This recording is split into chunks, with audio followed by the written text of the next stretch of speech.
The spectacular Katie Walsh is back with me to review 3,000 Years of Longing. And we're going to need 3,000 years to describe what all happens. But first, got to remind you to, if you've not subscribed yet, we'd love to have you stick around with us as we do movie news and reviews, to have great friends like Katie come and share their wisdom from time to time. So if you've not done it, please hit the button. We'd love to have you as we grow the channel. But now Katie will describe to you what happens in George Miller's follow-up to Mad Max Fury Road. I do have a question. What does one do with 3 wishes? You'll see. Yeah, if you're expecting anything like Mad Max Fury Road, you're not going to get it. And that's what I think is really interesting about George Miller. Like, he has such a varied career. He's done Babe, Pig in the City. He's done The Witches of Eastwick. He's done Happy Feet. But this is like a really philosophical, sort of interesting film that's about storytelling and humanity and human desire and wishes. And it's sort of a nested Russian doll of a story. We have this story within a story, which is Tilda Swinton plays a narratologist who goes to a conference in Turkey.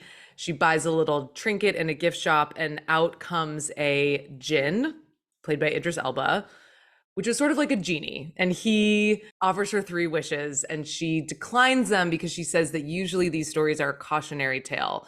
So then he starts to tell her all about his 3,000 years of being trapped in the bottle and the different people that he's encountered along the way.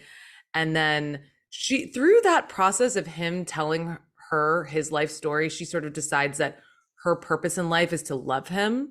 I mean, I don't even know how much more I should go into, but it's really like a film about storytelling and what makes us human. This is spectacular from a visual perspective, from a technical perspective.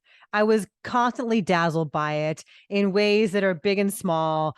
John Seal, who was the cinematographer on Fury Road, he shot it. Margaret Sixel, who's the editor, who won an Oscar for that, edited it. Junkie XL does the music again. Like, a lot of the pieces are in place from that previous film. I think it'd be impossible for him to follow that up with anything that does not feel like a letdown, because Fury Road is such a masterpiece, because it's so game changing and so like generation defining in a lot of ways. This feels like a huge letdown, and it's such a different film. I admire that he's trying to do something different here. But for a movie that is about storytelling, the storytelling is surprisingly dull. Like, yeah, all 3 of the tales that Idris Elba tells her, they're just kind of a slog. Like, maybe they have some magical details here and there, but the really interesting and defining and detrimental contrast for me with this one is that whereas like Fury Road could have been a silent film, right? Like, you could have followed that and know what was going on without a bit of dialogue, because the visuals are so vivid and so propulsive, just the way it moves and just the texture of it. Like, you could follow that and know what's happening without hearing a bit of dialogue. This is all telling. This is all Idris Elba narrating and explaining to you what you're already seeing on the screen, and perhaps what, you know, he can fill in behind the scenes.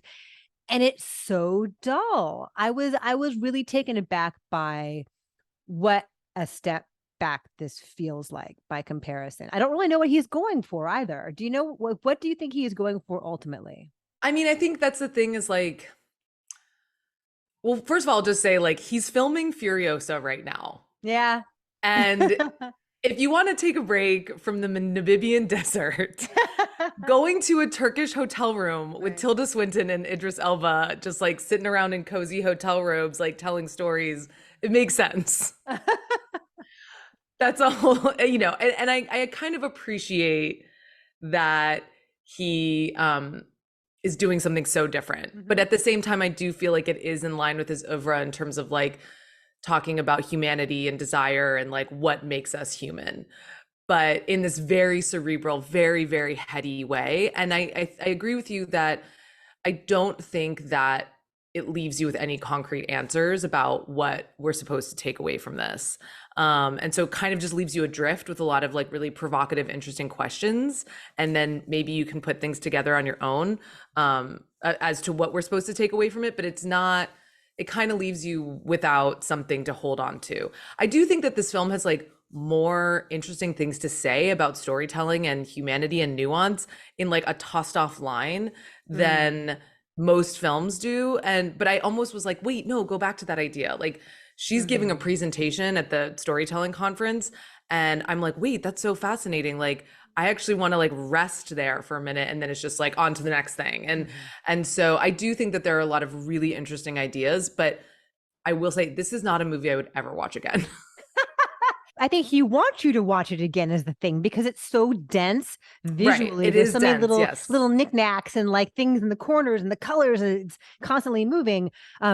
But I'm with you. Like, I don't want to watch this again. This didn't move me. And a lot of that is because that central relationship between Tilda Swinton and Idris Elba never resonated for me. It's No. amazing how little chemistry they have, given what thrilling actors they both are and what chances they usually take. And the idea of them together, as you say, hanging out in cozy bathrobes, just talking. I kind of would like to have the movie of them in the hotel room in cozy bathrobes, ordering room service and just hanging out. I'd rather have that. Yeah. And I thought Idris was really, really good. Like his performance is really good, which I had seen Beast the night before, which I thought was really bad. The acting and it was horrible. And I was like, oh great. He's still good. Idris is still good.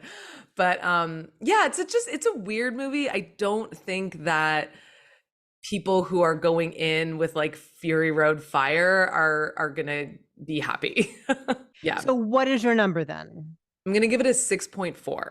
Okay. I'm saying 5.2.